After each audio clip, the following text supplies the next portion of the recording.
बच्चों अब जो हमारा टॉपिक स्टार्ट हो रहा है ना वो है पोस्टिंग का। हमें जो हमने ये जर्नल एंट्रीज़ बनाई थी इनको हमें पोस्ट करना है अब लेजर्स में। जैसे इस तरीके के लेजर्स बने हुए हैं ना, इस तरीके के लेजर्स में कन्वर्ट करना है। ठीक है, तो आज मैं आपको बताऊंगी कि लेजर्स में कन्वर्ट कैसे करते हैं। जर्नल एंट्रीज़ यहाँ बनी हुई है, मैं दोबारा जर्नल एंट्रीज़ लिखना नहीं चाहूँगी। आप जर्नल एंट्रीज़ सीख ही चुके हो कि जर्नल एंट्रीज़ कैसे की जाती हैं। तो ये जर्नल एंट्रीज़ हैं। क्वेश्चन था यहाँ पे पोस्टिंग का, फर्स्ट क्वेश्चन है, आपकी बुक में भी होगा, एनसीईआरटी की बुक में क्वेश्चन नंबर 16 सेम क्वेश्चन है, सेम आंसर है। तो अब मैं बताती हूँ कि इसकी पोस्टिंग कैसे करते हैं। तो इसके लिए मैंने क्या किया है ना, जर्नल एंट्रीज तो उसमें हो रखी थी, तो मैंने पोस्टिंग के लिए एक न्यू कॉपी में फॉर्मेट तैयार किया है। सिंपल फॉर्मेट है। इस तरीके के आपको कॉलम्स बनाने हैं, 3 कॉलम्स पर साइड में। डेबिट साइड के 1 2 3 कॉलम, क्रेडिट साइड के 1 2 3 कॉलम। और कॉलम्स कैसे हैं, सबसे पहले आप यहाँ पे लिखोगे डेबिट। ठीक है, ये और जैसे मैं बना रही हूँ, मैं स्टार्टिंग करूँगी अपनी परचेज अकाउंट से स्टार्ट करूँगी। ठीक है, तो मैंने यहाँ पे लिख दिया परचेज अकाउंट, परचेज अकाउंट। ठीक है, यहाँ लिख दूँगी मैं डेट, पर्टिकुलर्स, अमाउंट, फिर डेट, क्योंकि अब क्रेडिट साइड का स्टार्ट हो रहा है, डेट, पर्टिकुलर्स, अमाउंट। यहाँ हमने डेबिट लिखा था, इस कॉर्नर पे हम लिखेंगे क्रेडिट। दैट मीन्स यहाँ तक का अमाउंट हमारा डेबिट साइड होगा, यहाँ का जो भी हम एंट्रीज करेंगे वो डेबिट साइड वाली हैं, ये क्रेडिट साइड वाली हैं। अब लेजर्स से हम जर्नल एंट्री से लेजर्स में कन्वर्ट कैसे करते हैं, देखिए। फर्स्ट सबसे हम देखेंगे कि सबसे पहले परचेज कहाँ पे लिखा है। ठीक है, फर्स्ट वाली एंट्री में परचेज है, हाँ यहाँ पर है। और कहाँ है, डेबिट साइड में। यहाँ थोड़ा कन्फ्यूज मत होना, बच्चे ने क्या किया था ना, गलती से यहाँ की जगह यहाँ इधर को लिख दिया था, तो 2 उसने डिलीट कर दिया। हाँ, है डेबिट साइड का ही। ठीक है, तो purchase account debit, debit side में परचेज अकाउंट लिखा है, डैट मीन्स हम यहाँ पे डेबिट साइड में एंट्री करेंगे। लिखेंगे क्या, जो इसके अपोजिट में लिखा है। अपोजिट में क्या लिखा है, कैपिटल अकाउंट। क्या लिखा है, कैपिटल अकाउंट। तो हम यहाँ लिखेंगे डेबिट में to capital account, to capital account. हम क्या बना रहे हैं, परचेज अकाउंट बना रहे हैं ना, तो परचेज अकाउंट की जो अमाउंट होगी वही डालेंगे हम। 2 लाख अमाउंट नहीं डालेंगे, हम वो अमाउंट डालेंगे जो परचेज अकाउंट के सामने डली है। कितनी, 50,000। दैट मीन्स ये जो स्टॉक था हमारा, ये हम एज अ कैपिटल लेकर आए हैं 50,000 का। और कब लेकर आए हैं, डेट है नवंबर 1, तो हमने लिख दिया यहाँ नवंबर 1। ठीक है, नेक्स्ट हम परचेज देखते हैं, नवंबर 3 का परचेज है। परचेज कहाँ लिखा है, डेबिट साइड में, फिर हम डेबिट साइड में ही लिखेंगे। हम यहाँ पे डेट डाल लेते हैं, नवंबर 3। लिखा क्या है, टू हरीश। ठीक है, तो यहाँ हम उतारेंगे टू हरीश। अमाउंट कितना है, 30,000। ठीक है, नेक्स्ट इधर को आते हैं थोड़ा सा। यहाँ परचेज नहीं है, यहाँ भी नहीं है।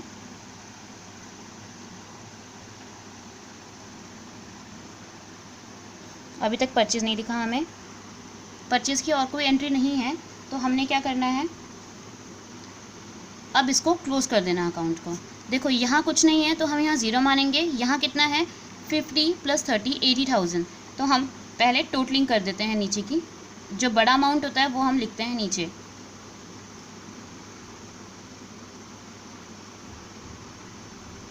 $80,000 लिख दिया नीचे, इधर कुछ भी नहीं था। अगर यहाँ कुछ होता और यहाँ का टोटल का अमाउंट बड़ा होता तो हम नीचे वही अमाउंट लिखते हैं। नीचे वो अमाउंट लिखते हैं जो टोटल करने के बाद बड़ा आता है। ठीक है, तो अब क्या करेंगे, यहाँ 80,000 है, यहाँ 0 है। ठीक है, तो हमें दोनों साइड ना इक्वल बनाना होता है। तो हम क्या करेंगे, यहाँ से अमाउंट यहाँ डाल देंगे एज अ क्लोजिंग बैलेंस। हम यहाँ लिखेंगे बाय क्लोजिंग बैलेंस 80,000। ठीक है, हो गया। और डेट क्या डालेंगे हम, 31 मार्च। ठीक है, क्योंकि हमारा क्लोजिंग डेट पे सारी चीज़ें बनती है, तो हम डालेंगे डेट 31 मार्च।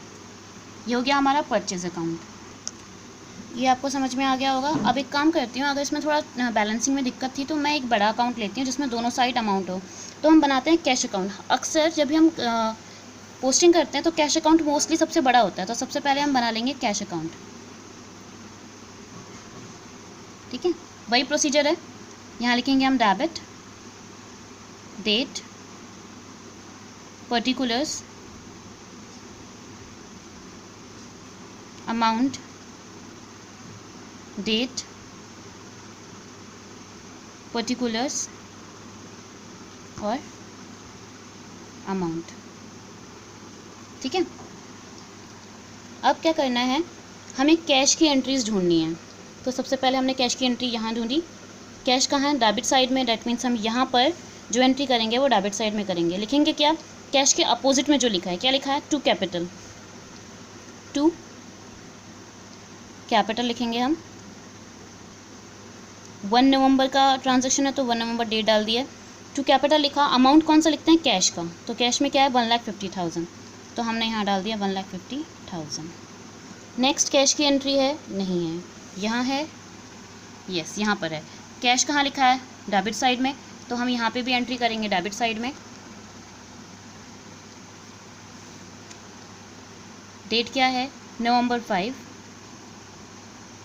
तो हम यहाँ लिख देते हैं 5 नवंबर। ईयर चल रहा है 2017, तो आप ऊपर 2017 ऐसे लिखोगे। ठीक है, चाहो तो यहाँ भी लिख सकते हो, मैं अक्सर यहाँ लिखती हूँ। टू कैपिटल 150,000 लिख दिया था। अब हम कैश सेल्स का कर रहे हैं, तो कैश डेबिट में लिखा है तो एंट्री भी डेबिट में होगी। लिखेंगे क्या, जो उसके अपोजिट में है क्रेडिट में, to sales account. To sales account. Amount कितनी है, 12,000 लिख दिया हमने, 12,000। नेक्स्ट कैश की एंट्री यहाँ पर है। इस बार कैश क्रेडिट में है तो हम एंट्री यहाँ पे करेंगे क्रेडिट साइड में। और क्या लिखा है, फर्नीचर लिखा है, तो जब हम क्रेडिट साइड में लिखते हैं तो हम लिखते हैं बाय फर्नीचर। नवंबर 8 की एंट्री है तो हम यहाँ लिखेंगे नवंबर 8, 2017। फर्नीचर कितना है, 5,000 का है, तो हमने यहाँ लिख दिया 5,000। Next cash Harish, credit side है तो हम क्रेडिट साइड एंट्री करेंगे, लिखेंगे बाय हरीश। नवंबर 10, हरीश का अमाउंट है 15,000। नेक्स्ट कैश की एंट्री ये है, sundry expenses, bye sundry expenses. Amount है हमारी सन्ड्री एक्सपेंसेस की 200। डेट है हमारा नवंबर 13। ठीक है, नेक्स्ट कैश अकाउंट ये रहा, क्रेडिट डेबिट साइड है तो हमें लिखना है टू सेल्स अकाउंट। हमारी एंट्री नवंबर 15 की है, 15,000 की, तो हम यहाँ लिखेंगे 15 नवंबर 15,000। इसके बाद नवंबर 18 की एंट्री है बैंक अकाउंट में। कैश लिखा है हमारा क्रेडिट साइड में, तो हम यहाँ क्रेडिट साइड में एंट्री करेंगे और हम लिखेंगे बाय बैंक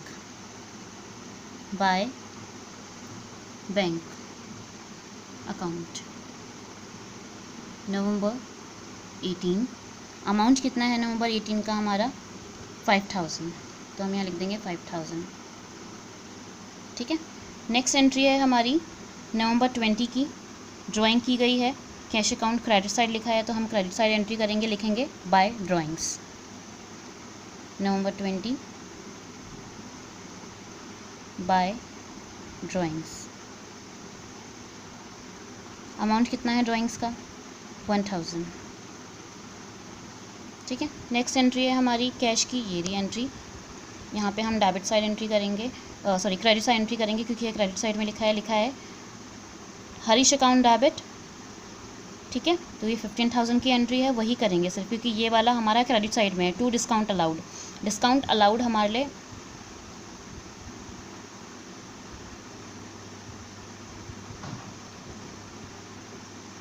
एक्चुअली ये डिस्काउंट रिसीव होगा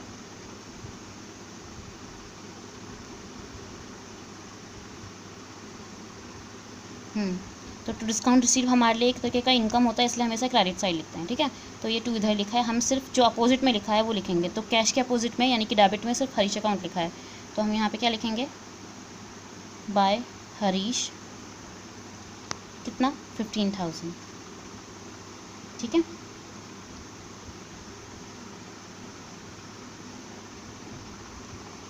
अब देखो जो 15,000 था ये रिमेनिंग कैश था इसका, ठीक है। उसमें से हमने कितना पे किया, 14,700 पे किया, 300 नहीं पे किया है।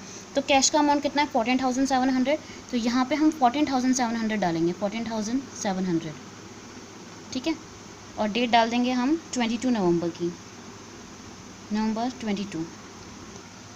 नेक्स्ट एंट्री है हमारी यहाँ पे सेल्स की, कैश की एंट्री ये थी। कैश कहाँ है, क्रेडिट साइड में। तो हम यहाँ पे क्रेडिट साइड में एंट्रीज करेंगे और लिखेंगे बाय कार्टेज नवंबर 26, नवंबर 26 बाय कार्टेज। अमाउंट है हमारा 200 का, लिख दिया हमने 200।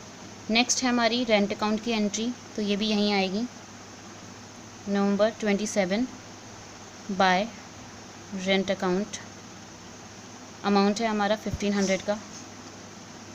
नेक्स्ट एंट्री हमारी इधर है डेबिट साइड में, तो हम डेबिट साइड में एंट्री करेंगे, टू नितेश लिखेंगे और डेट है हमारी नवंबर 29, नवंबर 29 टू नितेश। अमाउंट है हमारा जितना कैश अकाउंट का है 6,800, तो 6,800, ठीक है। Last but not the least cash account यहाँ पर भी है सैलरी में, तो हम क्रेडिट साइड लिखेंगे बाय सैलरी। हमने क्रेडिट साइड लिखा बाय सैलरी। अमाउंट है हमारी 3,000 और डेट है हमारी नवंबर 30, तो हम यहाँ पे लिख देंगे नवंबर 30। ये हमारा टोटल हो गया है, हमने सब कुछ डाल दिया है। अब क्या करना है, अब बस हमें इसको टोटल करना है। तो देखिए इस साइड का टोटल कितना आ रहा है और इस साइड का टोटल कितना आ रहा है वो निकालना है। तो हमें दोनों साइड का टोटल करना है, यहाँ का टोटल और यहाँ का टोटल करना है। यहाँ का टोटल करके हमारा कितना आ रहा है, यहाँ का टोटल करके आ रहा है हमारा 45,600 और इधर का टोटल करके आ रहा है हमारा 1,83,800, यानी कि यहाँ का बड़ा है। तो हम क्या करेंगे, पहले नीचे टोटल लिख लेंगे, बड़ा वाला टोटल। मैं अक्सर ऐसे ही करती हूँ, 1,83,800, 1,83,800। अब दोनों के बीच का डिफरेंस यहाँ पे मार्च 31 या फिर अगर दिसंबर का महीना क्लोजिंग है तो दिसंबर 31, ठीक है, बाय क्लोजिंग बैलेंस। जिस साइड कम हो, क्योंकि इधर का 1,83,000 है, यहाँ का कम है 45,600, तो उस साइड हम क्लोजिंग करते हैं ताकि इधर का और इधर का इक्वल हो सके। तो जब यहाँ पे 1,83,000 आ रहा था, यहाँ आ रहा था 45,600, तो 1,83,800 में से 45,600 हमने माइनस कर दिया। 1,83,800 में से 45,600 हमने माइनस कर दिया, तो ये हमारा आता है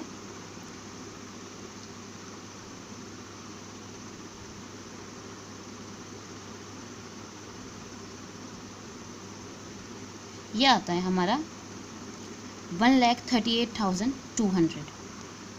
तो हम क्या करेंगे, इस 1,38,200 को इधर लिख देंगे, 1,38,200। ये हमारा क्लोजिंग बैलेंस यानी कि आंसर हो गया। अब इस अमाउंट को इस अमाउंट के साथ 45,600 के साथ प्लस करके 1,83,800 बनेगा, यानी कि दोनों साइड इक्वल हो गया। और इसी तरीके से आपको अकाउंट्स बनाने होते हैं, ठीक है।